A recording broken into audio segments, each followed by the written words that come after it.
All right, welcome everyone. Masculine Geek number 190. This is the Fireside Chat series. This is essentially what we do when we are not playing Dungeons and Dragons or having a guest on. We were initially going to play, we thought we were. Our DM, Raul Tomasi, is setting up his studio and needs one more day to complete it. So, get the Fireside Chat tonight. And I think we always just wander around as far as what we're going to do talking wise. But there was some interest in talking about pulp and writing. And before we went live, we were talking about the people of Walmart and pork. And how sometimes they are one and the same. Yes, it's not necessarily in that order, but that's how I'll check out for the 5 minutes we were talking. So, yeah, scary. Yes, TJ bought some pork. So yeah, it's nice. It's exciting. Well, no, I got an 8-pound pork for $11. So that's pretty good. It was a shoulder. So I haven't done any pork roasts, like the slow cooker type stuff. I'm doing one right now. That's perfect. I know. That's the best part. Well, when I just what I used to do, back in the day, back when I was living in the mountains, I'd load everything up in the crock pot at like 6 a.m. in the morning. Then I'd go hike, go do my stuff in town, have fun, have a couple drinks, come back home. Everything would be like ready to cook, or it'd be fully cooked, ready to eat. And then I'd get the fireplace going and watch a movie. So that's like an old fashioned, film. But now I've got a natural gas fireplace, so it's kind of a substitute, but it's not the same as like. No, that's nope. Don't you have a smoker as well? Weren't you smoking like some salmon or something?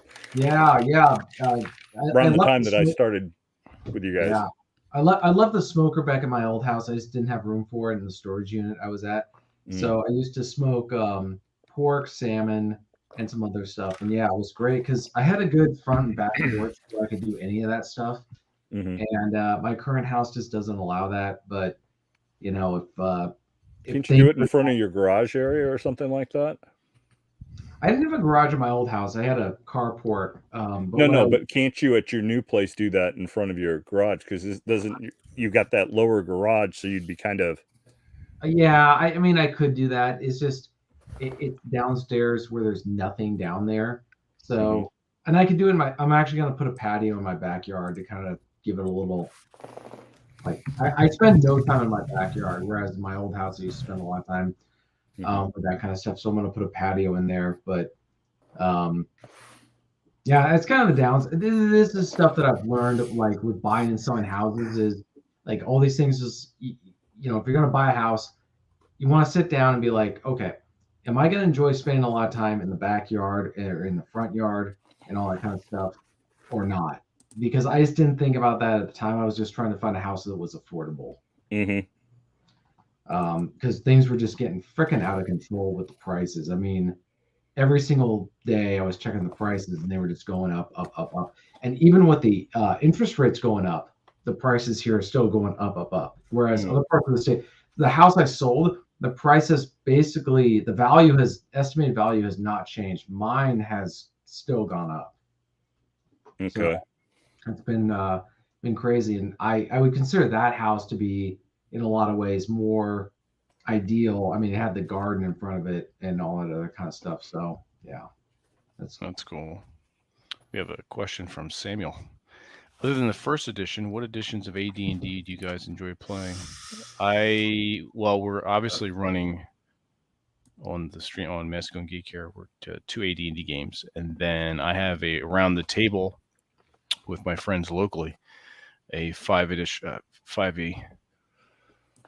I like second edition was okay. I prefer first, obviously. But other than that, I did play fourth for a while. That was interesting. Especially the combat, which could take 2 or 3 hours for one for one encounter.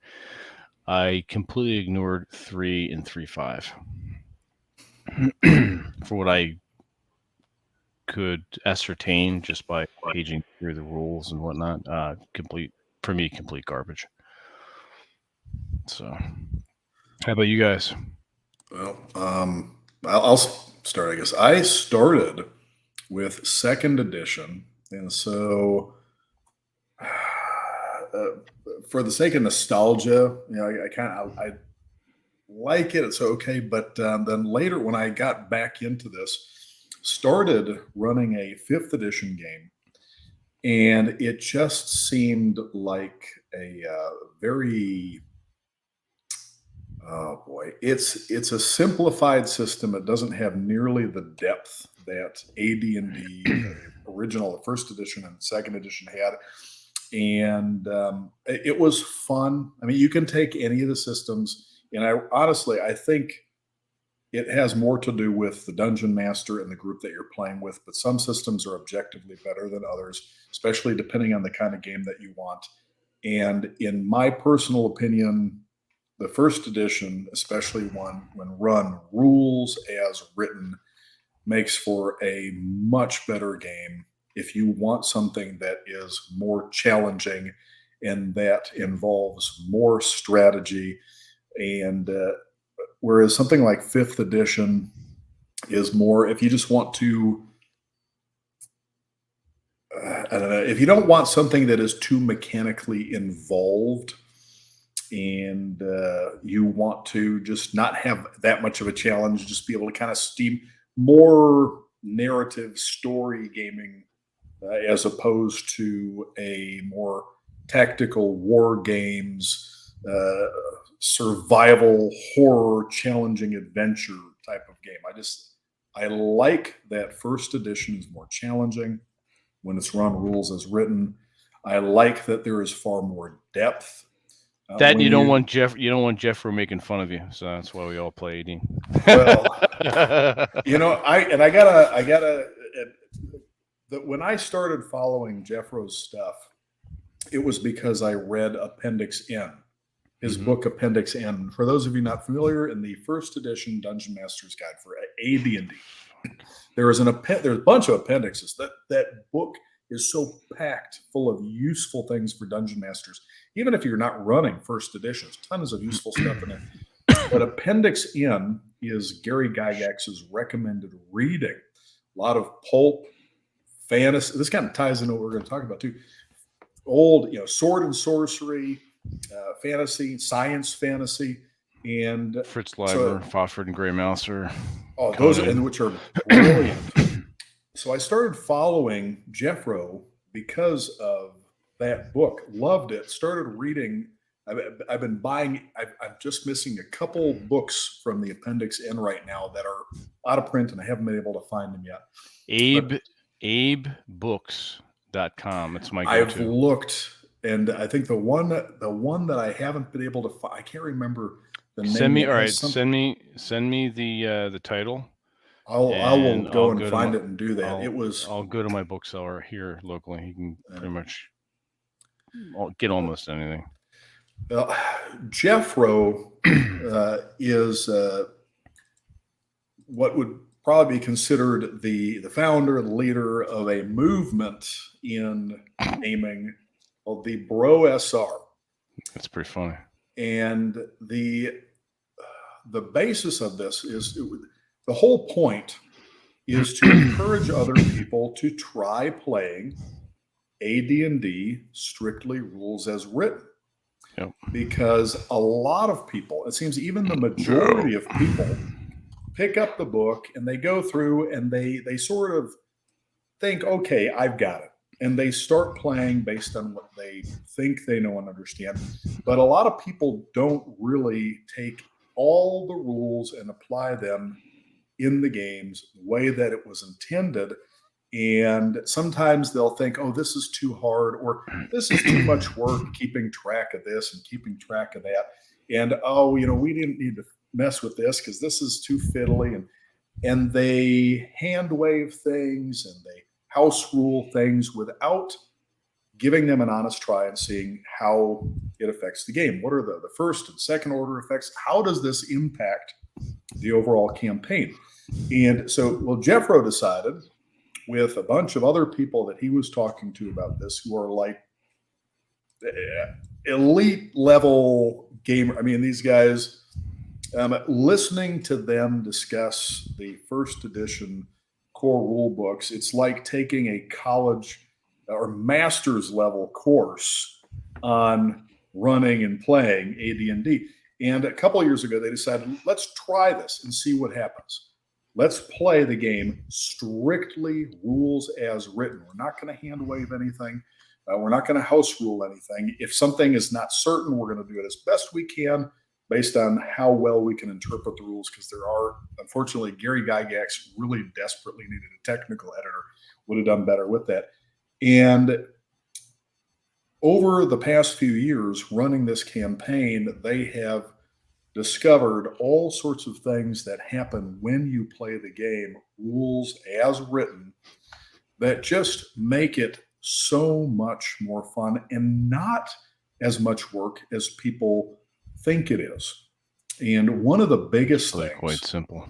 and I don't want to go off and because we could literally spend 3-4 hours just talking about this, but one of the biggest things that they've done that has been different from what I've done in the past, and from here on out, I wouldn't run a game any other way, is they use one-to-one time between the campaign world and the real world outside of gameplay. And what this means is when you're running a session, obviously you're not minute by minute keeping, the time exactly the same between the real world and what's happening in the game. It would take forever to get some things done that way. In a particular session that might take 3 hours, maybe you're playing for the entire day, 12 hours or whatever, a certain amount of time will pass in the campaign world. And often this involves groups of PCs, player characters, going to dungeons, maybe traveling, doing things that take a certain amount of time that passes in this campaign world. But regardless of the amount of time that passes in the campaign world during the session, once you are outside of the session, all of that has to match up. So if we play today, it's the 21st, and in our game, we spend maybe 4 days traveling somewhere, exploring a dungeon, and then we travel another 4 days back. Well, our PCs have been active doing something for 8 days. So if we decide to play again next week, the same day, it's only 7 days have passed, those PCs are not yet available. They're still doing some things. So we would have to play with different characters that we have. And what this also allows for is if you have a bunch of different groups, and say there's a dungeon, and one group says, okay, we're going to go and we're going to explore a particular dungeon, and we're going to do this, and it happens during this time, and you've got another group, and of course everybody's got to be, the DMs have to communicate with this. If you have one group of players that's doing this and they clear out a dungeon, you keep track of this. You can't have another group of players that go in there and go to the same dungeon maybe the next week, but they're going in there right after this other group has left. There's not going to be any, they're mostly going to be killed off. Keep track. I'm kind of jumping around here. You have to keep track of what's happening in the real world, in the campaign world, and keep track of the time so you know where the PCs are.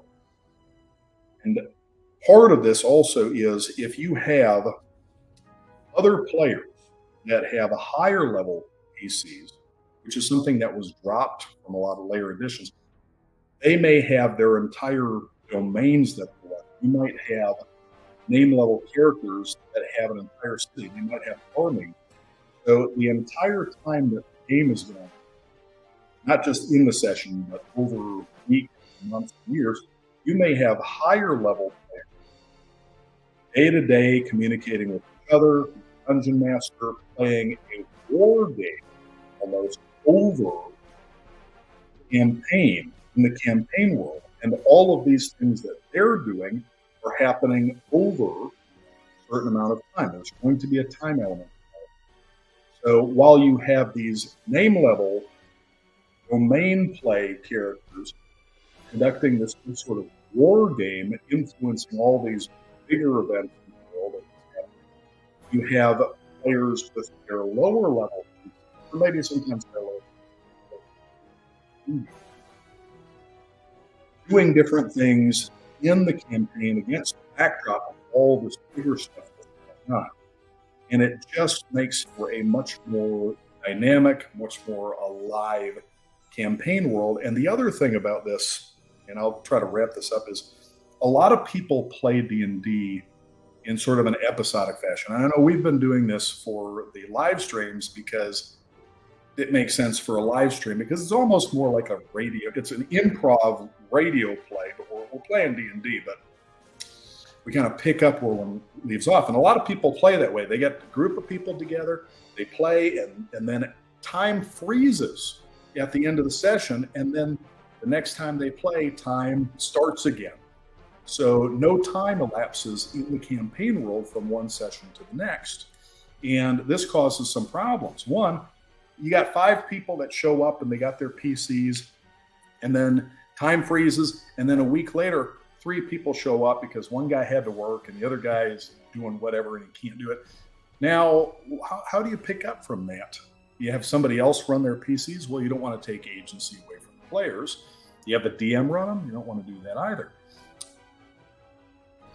But if the time between the campaign world and the real world is 1-to-1, suppose that, and here's another consequence of this, you can't just stop in the dungeon. You got to get out of the dungeon before the end of the session, or get to a place where you are able to have your PCs relatively secure, although no place should really be perfectly safe.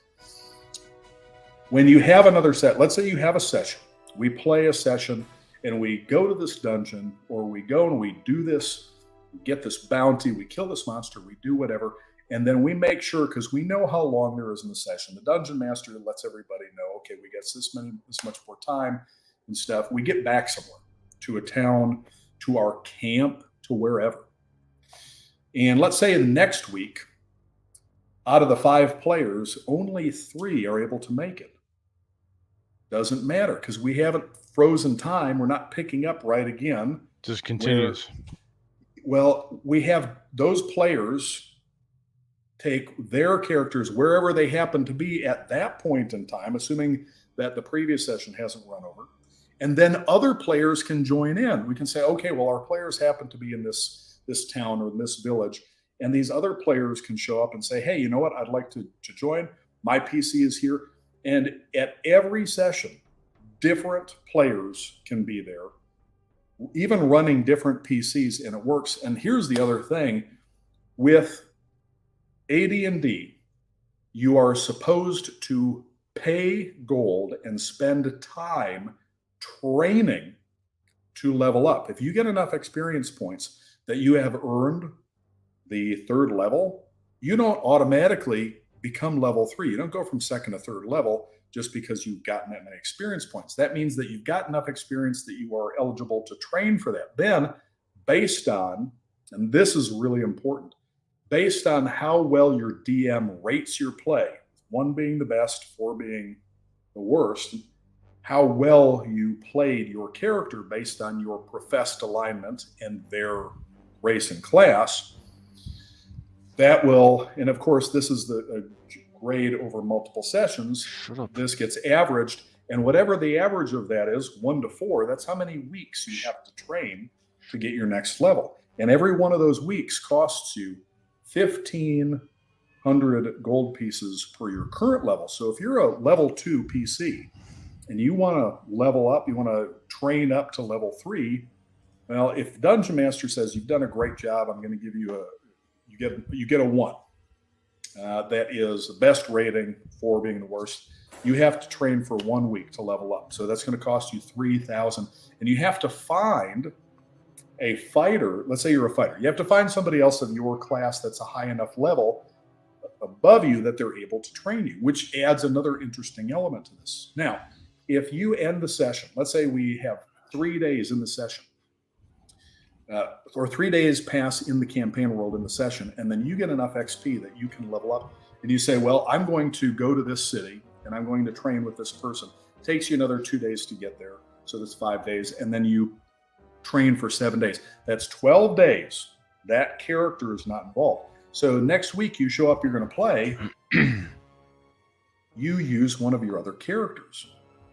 So the players end up, instead of everybody having their one PC, the players end up having 2, 3, about 2 or 3 usually, but sometimes more PCs that they're kind of alternating between in different parts of the campaign. So you're not all in this one place either.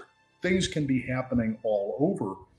And it's just a lot more interesting. It gives you a chance to go and do a lot of more varied things. And all of this is happening, again, against a background of a campaign world that is constantly going. There is no freezing and then starting again. So every time you're in the game, things have changed. There have been events because of all the stuff happening between the domain level players. They are often hiring or giving missions to PCs that relate to their goals. It is a lot more dynamic, more interesting, more challenging, more exciting way to play. I could go on and on and on and on about all of the consequences of this. And I've just been in that campaign for a few months, and I'm still just scratching the surface, getting the hang of it. But I was skeptical going in because I thought, I'm a pretty good DM. I know how to do this. We'll see what this is about. I'm blown away by it. Absolutely blown away by it. It is. And I know a lot of people kind of are rubbed the wrong way. They can find Jeffro and some of the other Bro SR to be kind of maybe a little bit over the top, a little bit overzealous with this, but they're absolutely right. They are absolutely right. And whatever your personal opinion and whatever, maybe you've been butthurt because they've made fun of you. You probably deserved it. But if you just try it, just try running the game, rules as written. And yeah, everybody wants to do their little, no, this is going to work, but just fucking don't. Just try it for maybe 6 months. And here's the other thing. A lot of people's campaigns, they get a bunch of people together, their campaign fizzles out after 2 months, maybe. If you do it this way, you are not going to have a campaign that just fizzles out after a little bit. You can run this as long as you want, and you are never going to be at lack for players that want to join, that want to get involved. It is just... and I'm probably starting to sound like a Broisar evangelist here, but I would be doing you a disservice if I was not trying to convince you to at least give this a try. It is the most fun I have ever had playing D&D. Hands down. And no offense to all you guys. I'm enjoying the end to it. Holy shit. I mean, well, you guys remember the one-off or the one shot we did with Jeffro. That's how I used to play back in high school. It's how we. It's nothing. To me, it's funny because it's nothing new. It's just basically a return and following the rules to the letter. Yeah, it's just the game was meant to be. That's cool. That's how the game was meant to be played, which is nice. Now, TJ, you're enjoying playing, right? And you're essentially. You played when we were at the down in Gettysburg, the first Battlefield gathering back in 2018, and that was around the table. You sat down with my buddy John, my buddy Dan, and then Aaron was there as well. My wine and my D&D. He was fucking trash. Yeah, it really helped that there was visual cues, because a lot of the problems I've had with some of the D&D campaigns we've done is Well, let's explain that. You were sitting at the table, and I had Yeah. maps. So yeah. the maps and figures, it was like, not entirely like Monopoly, but like I had a sense of where I was, whereas with some of these games, I really have to follow and take notes of where I'm at, because if I'm just like, if I miss for whatever reason, I gotta use the bathroom or gotta deal with a phone call or whatever, you miss it out for a couple of seconds. It's like I don't know where I am anymore, because there's no figure. No, I There's can understand. I can understand yeah, that. so that's my personal, like, I enjoy the games. It's just like that's where Rollo has done the visual stuff where he's showing maps and where characters are. Like that has helped me out a lot, because then I can be a little bit more assertive in the decisions that I do, or the kind of stuff that I want to, like, actions I want to take. Whereas in a lot of times I'm like, I need a sense of like place where I don't know where I'm at. Yeah. During the Jeffro game, I remember there was one point when I was going to make, it was on me. And I'm like, I don't really know where I am, because it's all. There was a lot going on too. Theater of the mind. Yeah. And that's the thing. It was like there was so much going on. I'm like, I don't know where I'm at. Like, who's near me? How close they are to me? Like, How far the they're- enemy's away? Do I draw my sword? Do I draw my bow? I know Cappy gave me crap about the whole, like, oh, shoot the guy nearest to me. It's like, well, I don't know I don't know where everybody is. Well, I mean, it is a reasonable response. There's pros and cons to each. I usually run the games theater of the mind because it is more flexible. It allows me to basically just take it wherever the players want to go. If you're going to use a map, you have to have an idea where things are going ahead of time. Well, so I will interrupt and disagree, because if you use a dry erase map with dry erase markers, and those are the.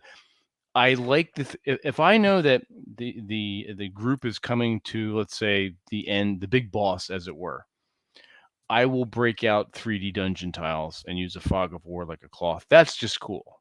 That's cool.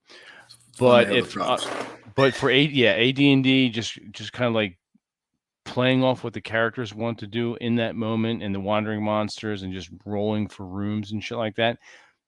A large 4x6 tabletop size dry erase map with different colors is perfect. I've got one that rolls out that'll cover the entire table. That's what we do when we're here. There's nothing. Yep. It's except it's the wet erase though. So when people are moving stuff around, little alcohol pads take that stuff right off. Yep. But that we do.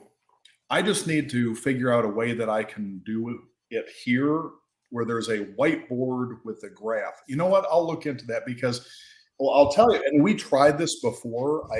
In fact, I think you remember, I had the paper or the roll out. When I'm running this stuff, if there's more than just a few, if there are a lot of creatures, and I have to think about where stuff is. Not for anything. You know what you can do? Just bring up Microsoft Paint, share the screen, and then just draw stick figures in, like, just that. Yeah. I've got Photoshop. I just need to maybe go and make some backdrops that I can just edit on the fly and get some tokens for you guys.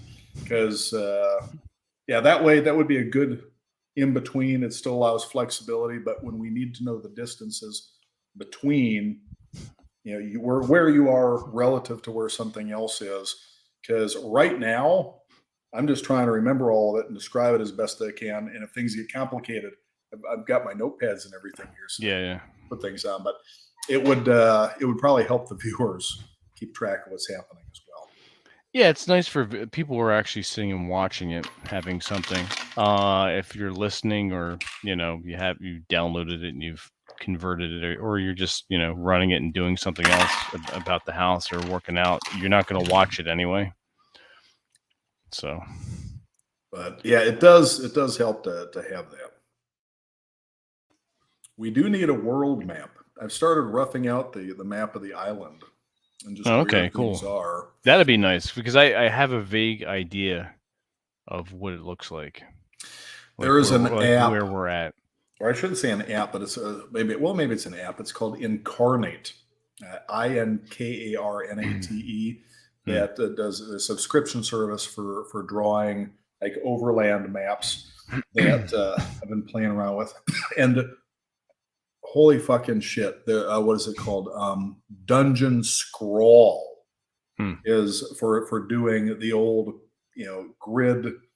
Yeah, it looks like the maps with the hash marks. It's a tool for drawing it, but they have stuff that makes it look like they're old hand drawn, that's cool. inked in maps. So I've been playing around with that a little bit too. Yeah. So I just need to, you know what? I'll play around with it before the next session. So I've got something we can. That'll be a good test for the next time. Bringing it in and seeing what we can do. Plus, if you ever get to the Wizard's Tower, I want to make sure I've got something for that. Oh, fuck. Thank you for sharing that it's a Wizard's Tower. Motherfucker. Well, maybe it's not. Maybe it just looks like a Wizard's Tower, and it's you kind of hinted at that when we first started, and you described it to us. Well, I guess that holy fucking shit. Well, it's a tower. We planned on heading that direction anyway. Yes, there's a bunch of shit to go through to get there, but I've been thinking about the levels and the layout for that, so that'll be a good test for this as well. That'll be cool because that'll be nice to do a little dungeon crawling. I'm sure there's a lab and a dungeon underneath the tower. It has to be. There should be. I'd be very disappointed if there wasn't, with like beholders and shit. I don't want to spoil anything. No, don't spoil it. But it's nice to it's going to be out there though. Guess, yeah, nice to guess. It's really going to be out there. These are some weird ass fucking elves. Oh, I'm sure. I am sure.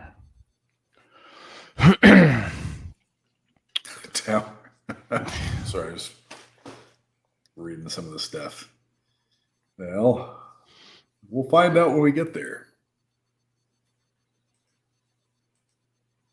Any good D&D? You know what? I've never played any of the D&D PC games. I can tell you two. Well, I would like to try them. Well, I have them on the floor over here. You can get them on Steam. I would try Icewind Dale. Mm-hmm. The music is fantastic by Jeremy Soule. Icewind Dale, that's from 2001.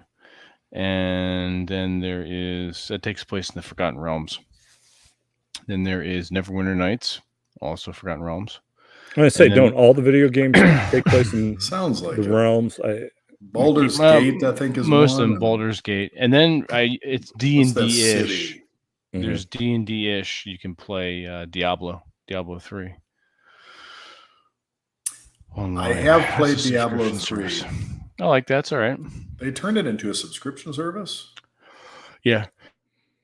You just pay. Well, you pay not a subscription service. You pay a flat fee, and then anything updated is extra. But you get the basic game. I have not played that for a long time. I think I played Diablo 3. I don't know what they're on now. Yeah, I liked Neverwinter Nights, and it had a DM building engine, so you can make your own and host them on servers. Make your own dungeons. Oh yeah, in Diablo or Neverwinter Nights? Neverwinter Nights, and that took place in Neverwinter, the town Neverwinter, and a couple of the other northern towns. So, yeah, it's pretty cool. I like it. So check those out. I know I can't speak to Neverwinter, but Icewind Dale 1 and 2 actually are both on Steam. I think I saw those like sale not too long back. Yeah, in fact, around Christmas time, they may even do a holiday like a bundle. You can get Neverwinter Nights for $9.99, and it's normally $19 or $29.99. But it's cool. You create a party of characters, like we've created a party of characters, and you have some quests to go on. I mean, there's an ultimate goal, but there are quests and some side quests to do. So yeah, check it out.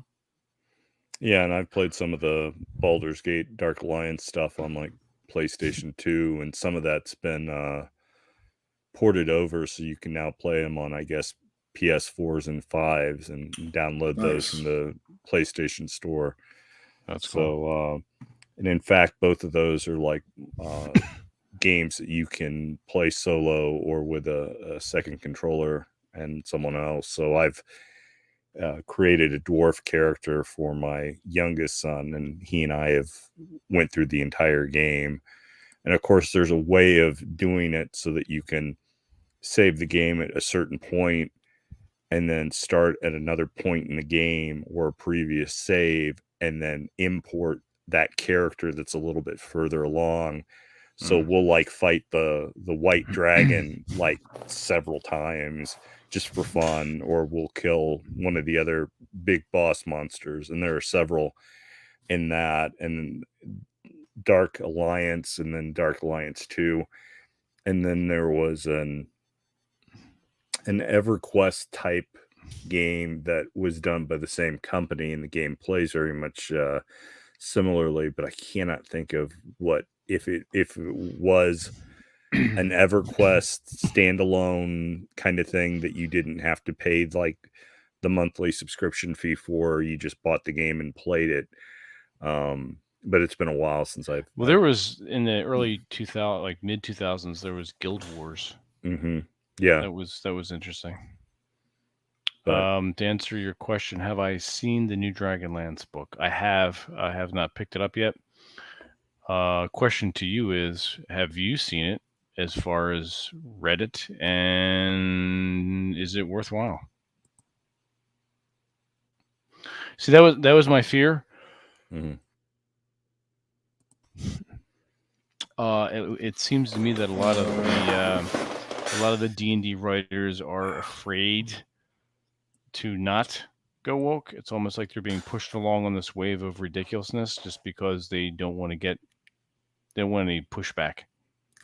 Yeah, they don't want to get blamed by Node.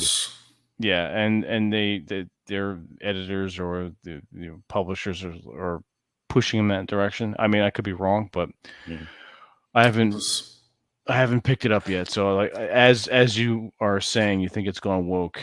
I have no interest in that shit. I'd rather write my own stuff, and we are. So that's just the way it goes. Well, again, Jeffro has been telling people, don't bother reading any fiction after 1980. But although I know he's being facetious, there is some good fiction. Yeah, I think ridiculous. But I understand what he's saying. Well, Jeffro is like he's like a WWE character in think about Macho Man Randy Savage, the Ultimate Warrior, and these guys coming out. It's the hype. He is the hype person for this. And sometimes some of this like over the top stuff, it gets people's attention, and it gets people talking about it. Of course. So I get it. It's a really good marketing technique too. But I think what's important is that there is a massive amount of older fiction that is absolutely phenomenal, and it's not. Oh, absolutely, yeah. And I think people are really missing out by not. And it's always, I go to Barnes and Nobles here sometimes. We used to have a Borders Books that closed. Remember Borders? And occasionally some other bookstores. Those are the biggest ones around here. And if I go to the fantasy section, I go to the sci-fi sections, I recognize a few of the names, but I mean, you go to the fantasy section and there's no fucking Robert E. Howard. Now everybody's still got the Lord of the Rings books. They've got Tolkien, but there's no Howard. There's no Lee Brackett. There's no Fritz Lieber. No Paul Anderson. You've got even it's hard even to find David Eddings stuff. So you have a better chance of finding Eddings with at least the half price books, but still going I've there and been- finding Jack Vance or anything like that is really hit or miss. Yeah, I actually got one of Vance's books at our local used bookstore not too long ago. They had there's one down. If any of you guys are from the Orlando area, if you go down 17, right, 436, just a little bit east of 1792 on the south side, there is a used bookstore, and they have a huge fantasy and science fiction section. And there are, I think it's called Bright Light Books. They have just a ton of great stuff there. If you can get in there and just get lost for an hour just looking through the titles and grabbing stuff. So every once in a while I'll go down there and I'll grab a couple. But yeah, I've got some older, some of the Robert E. Howard stuff, Sprague de Camp, and again, Vance. Still have not seen much Zelazny or a lot of others, but it's unfortunate that there's a lot of people who are into science fiction and into fantasy who are probably not being introduced to a lot of these authors who inspired the authors that they are reading now. And it's just well, some of them. Maybe I'm biased, but some of them. But there's just some so of them much were great inspired stuff by what some 30-year-old woman wrote on Tumblr. Unfortunately, and here's the problem too with publishing. And I'm not an expert on this. This is my layperson's opinion. But the impression that I get is that big publishing companies are more interested in trying to take something that has been successful and distill it to what are the elements that worked for this, and then just kind of mass produce them. In music, this formulaic and boring pop garbage, even a lot of rock, formulaic, boring garbage. Well, the reason the pop music all sounds alike is because there's only about 4 or 5 guys that are writing music, and they write music for everyone. They write music for Lady Gaga. They write music for pick your disposable pop artist who I can't even give you a name beyond that. And Ariana Grande Latte, I don't know. Demi Lovato, in vitro fertilization. I don't even know who most of these people Taco are. Bell, I can like give you the names of like, various lines up of Kiss, UFO, etc. Important stuff. That John Rutsey was the original drummer in Rush, that kind of stuff, real music. But as far as this stuff, the reason it all sounds very similar is because there is legitimately only 4 or 5 guys, and they write music for everyone, and they use this algorithm of things that people need to hear as far as beats and repetition and so forth, and that is how they do it. And that is pretty much the sum total of the music industry, because no one makes money selling records anymore. It seems like fantasy and sci-fi are kind of headed down that same path, where they've got authors that are trying to follow templates and not really doing anything that's that interesting. And also, this is probably the biggest plague upon writing is sensitivity editors. Well, there was a news article just a month or 2 ago from one of the major publishing houses, and it pretty much said, if you are a straight white male, we're not going to publish your book. Period. We don't want to publish your book. We need diversity. We need equity, and we need inclusion. So yeah, good luck with that shit. Fuck that nonsense. On your bottom dollar line. It's racist bullshit. I know, but here's where it gets particularly dangerous, because at least in the publishing industry, there is the avenue of self-publishing in ways that you couldn't even have imagined, 20 years ago. And the same is very true for music. The gatekeepers in that area are gone.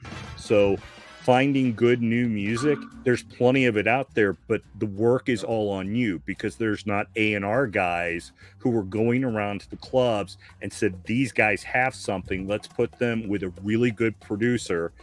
And and let's get some songs written and let's put something out and see something happens. The onus is all on you in music and in publishing. But in the area of right now, I'm sure you guys have heard that there are problems within the airline industry as far as the shortage of pilots. There are airlines looking to do something about that, and they're looking at ways that they can cut corners and do that. But one of the things that these companies have hired are new diversity officers, executives, because it's not a matter of hiring the best pilot who has 3,000 flight hours with a spotless safety record. It's about, well, but this person is this color and they've only got a couple hundred hours, but they're this color. That is insane. Or they have a vag and not a dick. So, They're gonna kill people, take a virtue signal. Yeah. So that's what they're going to do. Now, you can take all the horrific writers and artists and whatever and let them have at it. Guess what? It's not going to kill me. I get on a plane with someone who was hired because they had the right melanin level. They're recovering from monkeypox or what have you.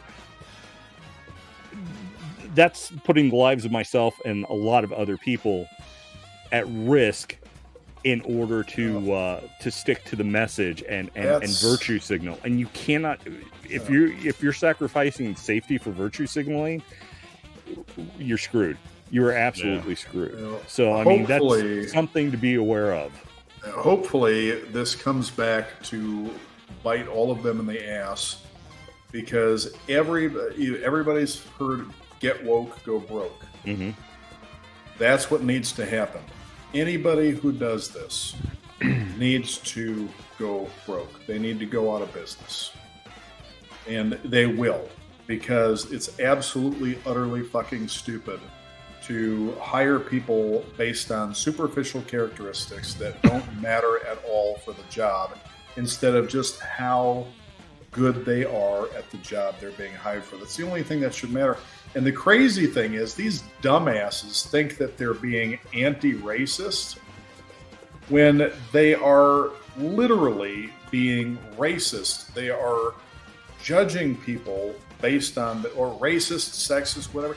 They are judging people based on superficial characteristics. They're belonging in some identity group or another, rather than just, is this person objectively the best at doing the job we're hiring them for out of all the candidates, which is the only thing that should. Well, but ever since the 60s and 70s, it's all been about getting those quotas.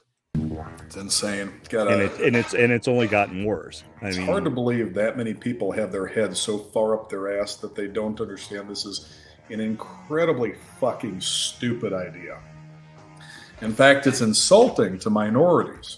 If I was, a black gay man or whatever, and some company said, well, we're going to hire you for the job. Nope, we don't need to see your resume. Mm-hmm. Don't need to see your qualifications. You're hired. It would be insulting, because that would mean that they're picking me based on just these superficial characteristics that I have zero control over, and that my actual qualifications are irrelevant to them. Well, and it's even in the 1970s in popular entertainment, that kind of stuff got addressed. There was an episode of Good Times where the father, James, went to get a job somewhere, and it was like, oh yeah, we'll definitely hire you. And then they met his wife, and it's like, well, no, we'll hire her. And the whole point of this episode was the fact that James is a black male. His wife is a black female. So by hiring the black female, we get a twofer. We get two minorities for the price of one. So it had nothing to do with their qualifications. It was all about checking the boxes. And the point of the episode was they refused, as much as they needed the job, as much as they needed the money to take care of their kids, it was insulting to them, and they walked away from it. And I mean, and that was the point. And that was in a very kind of serious, sort of weird sitcom drama thing from the 70s, where that was being looked at and that was being addressed. And it should still be sitcom material and not have gotten as far as it has in the real world. But Yeah, there are all these insulting. white women with college degrees that are making the world a better place, a kinder, better place. They're getting rid of the bullies, they're getting rid of the this, they're getting rid of that, and They they're all need to be taken over the knee and given a really hard spanking Yeah. and sent to the kitchen. to I'm make doing this- what I can. yeah. Vince is macking as many as he can. I mean, the man needs a night off. An evening with I a do. brandy and a cigar and just to chill for a bit. But he's doing what he can. Seriously. It's just- But yeah, with the publishing stuff, I guess kind of bringing it back to fantasy and sci-fi and stuff, it's All of you guys are frustrating. self-published. I mean, Yeah, I've been your writing- exercise, your exercise stuff. That wasn't something you were contracted by the Charles Atlas Company to write or anything like that. Publisher And the would have same- been disastrous for me. Yeah, and the same's true with Vince and TJ, and even our buddy Noble, who games with us, who isn't here tonight. Just because we're not So gaming. I But I don't- mean, I think everybody else here writes, and everybody else here is self-published. So you probably get where I'm coming from with this. Way back in 2004, I went and I had a talk with Ellington Darden. El Darden was the director of research for Nautilus, Sports Medical Industries, back in the 1970s. And he has published over 50 books on exercise since the 1970s. I got 40-something of them here. I'm missing just a few. He's been writing, since the 70s. He's had plenty of time to do this. And I asked him about getting into publishing because I didn't want to spend the rest of my life training people from 6 in the morning until 6 or 7 at night, almost every day of the week. I loved training people. I didn't want to do it all the time. I wanted to transition over to writing. And after talking with him about the publishing industry and what it takes and how much control they take from you over the content of the book, especially with exercise, and the kind of things that they will do with your content with the editing, Yep. Completely. and fucked how up. much, and they give you like this fucking much. A book that, so if you got a book that's selling in the bookstores, maybe it's like $20-something. You're lucky if you get 50 cents from that. They'll give you big advance, but then after they've gotten that back, you get like this much. And so I figure, fuck it, I'm going to self-publish. I'll have a smaller audience. I won't have the reach, but here's the fucking thing. What You kind of make more reach am I money. going to get with a big publisher? Absolutely. I get for my books range from $29 to, depending on, maybe $49. That's the range. So $39, like right in between on average. And there's a little bit of cost. I pay for all the stuff that's involved in marketing and hosting the books and the e-commerce and all that shit. But I probably still keep almost all of it, like 95% of that. Yeah. And without getting into specifics, I have probably made a ton more self-publishing on any one of my books than I would have made for all of them combined if I had gone through a traditional publisher. The only reason I would ever go through a traditional publisher was just to say I got a book in the bookstore, because then that can sometimes open doors for speaking engagements, which might pay $5,000, $10,000 something dollars or whatever. But I don't need to do that. Mm-hmm. I'm self-publishing. Between that and the subscription-based online learning stuff, fuck going through a regular publisher. And then the thing with the fantasy and the fiction stuff, though, the thing that would bother me the most is having to have a sensitivity editor. I once joked that if I ever Sensitivity. write, have you heard of these? No. The company will have a sensitivity editor read through your book, and if there's anything in your book I'm in that might trouble. be considered insensitive or that might possibly be offensive or triggering to some group, they will make recommendations on how you can fix it.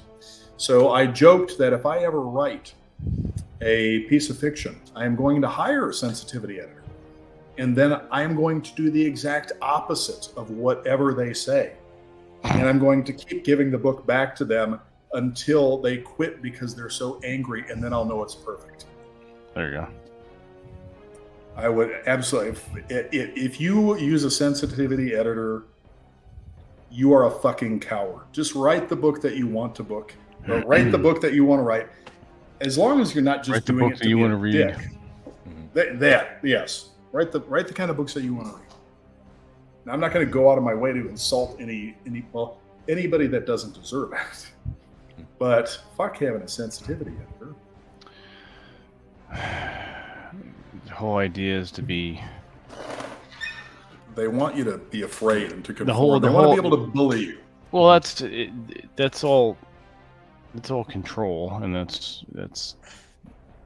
if you can't negotiate the world by being uncomfortable and learning from it and building your character off of it, if you don't struggle or have adversity, you're a non-entity, and a non-entity is easy to manipulate. It's easy to market to. It's easy to sell things to you and keep you in line, and a non-entity is not going to cause any future problems. That's the way the world now. It's just everyone is a non-entity, or They're what all they NPCs, or NPCs. mostly NPCs.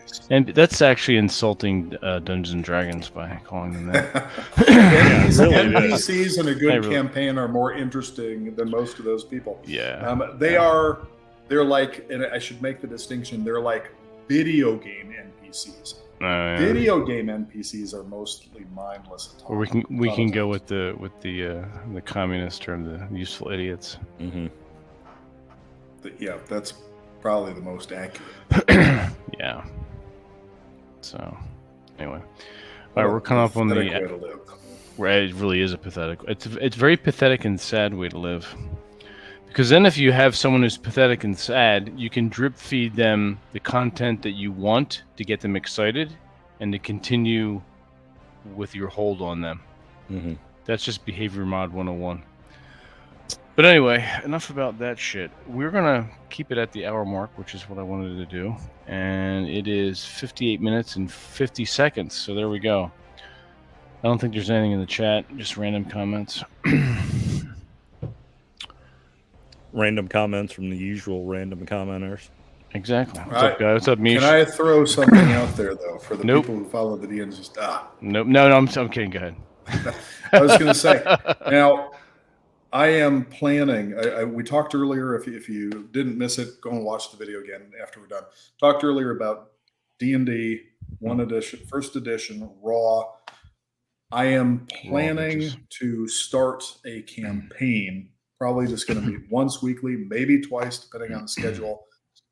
Running AD&D first edition, completely raw, and going to probably open this up sometime later in October. So if anybody's interested, if you're following me on Twitter, send me a private message. I'm going to start making a list of people and kind of sending emails out for updates. So if anybody wants to get in on that D&D campaign, and of course everybody here is. That sounds like a really great idea. If you can come up with an extra day in the week, I will join.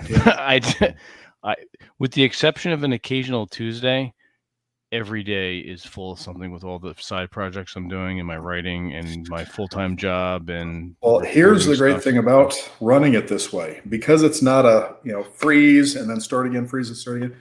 The way that it works, you can literally have somebody just drop in the campaign. Well, if that's the case, it's seamless. It's just just if that's the case, I will occasionally drop in if you're okay with that. Oh, absolutely. Just literally this. I don't want to go off on a long tangent because we're running short on time, but one of the great things about this is you get like a dozen different people, maybe you get 20 different people in a campaign, and they can just show up for the sessions they can show up for or not. And if their character isn't there, they're off doing something else. They've got downtime activities or whatever. You can literally drop in. All right, cool. It just works. All right, you can count me in. You can count me in for that then. Well, even if a person can't show up for sessions, they can run a patron in the background. There you go. and just by emails and text run their war game decisions that influence the whole rest of the campaign. It's Well, that's just, what you ought to have Vince do. You ought to have Vince be a despotic Marquis de Sade ruler somewhere, who can run certain players have to go to him for missions or something. He can evil, sort of evil. Either They'll way, end up- it's just whatever. I In the like it. dungeon. I like it already. Yeah, I'd be honored to do something like that in your campaign. Sure. yeah. I mean, you could will- have him be one of the major baddies, as far Sure. as that goes. awesome. I will. I can create a patron character. Sure. Yeah. Awesome. I will do it. add everybody to a mailing list, and it'll be fun. Cool. Count me in. All right. Let's go around the table as usual. Robert, where can everyone find you? Robert Kuzlin, Instagram, Twitter, and with the Masculine Geek. I'm way behind on posting toy and book pictures, but I got a lot of different stuff that's come in. Stuff from Japan. This is a Gunhead, and nice. on Blu-ray, and this just got released on Blu-ray. Real genius. Oh shit! That's a great So movie. on 4K Blu-ray and digital. So That's fantastic.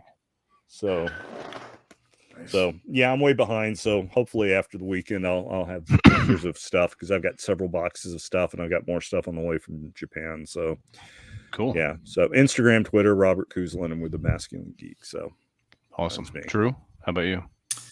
They can find me at bay.com. It's just BAYE.com, or at baydrew on Twitter. Awesome. Last but not least, Mr. Martinell. You can find me at tjmartinell.com. There you go. Short and sweet, very brief. Obviously, masculinegeek.life. Go join up, or don't. Either way. We don't care either way. Well, we kind of do. We'll care a little bit. Next Wednesday, we're going to have a returning guest, Mr. Brian M. Bowden. He is a paranormal investigator, a cryptozoologist, and all things weird and odd. And I think he's a monster hunter, too. I'm not sure. you'll have to have the spooky music queued up for that. That'll be fun. Yeah. Absolutely. Let's get Absolutely. some major creep going, and Right? Ask, It'll be ask him later about in the the night. people of Walmart. Well, yeah, they're what the hell is that?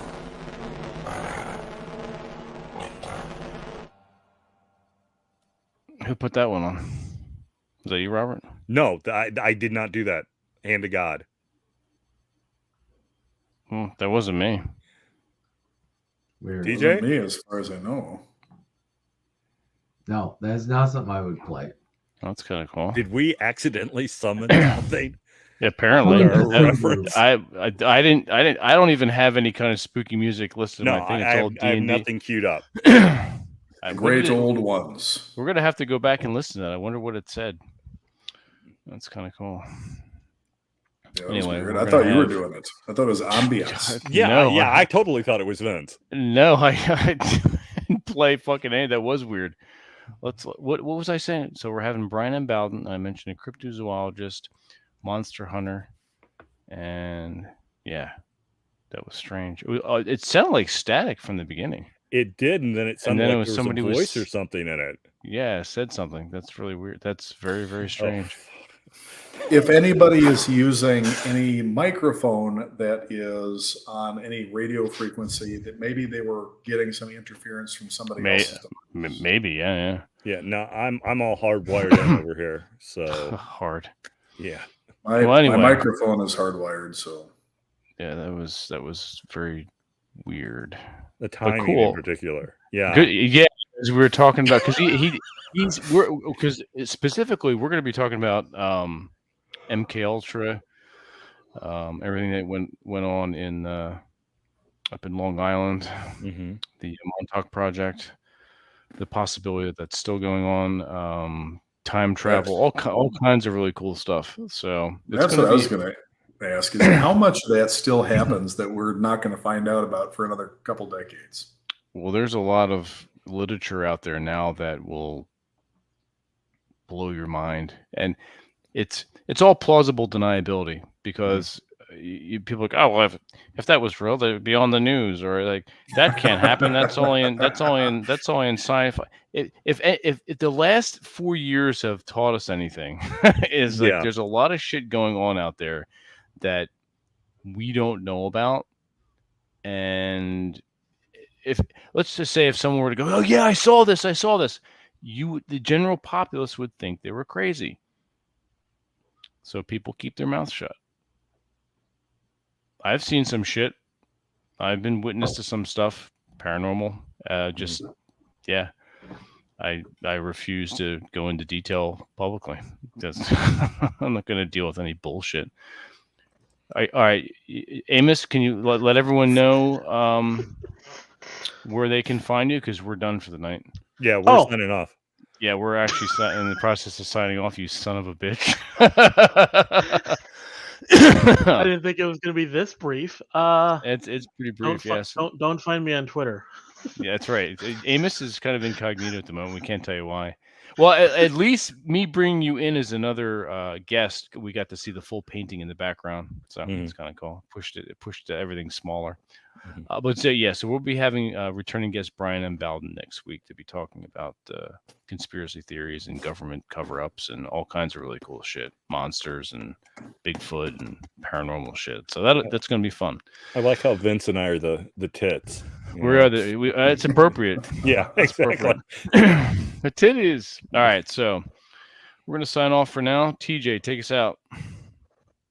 All right, guys, keep the lead shooting down range. Keep the wine flowing. Keep the fires burning. Don't take any wind nickels. Don't drink all the rum. That's right.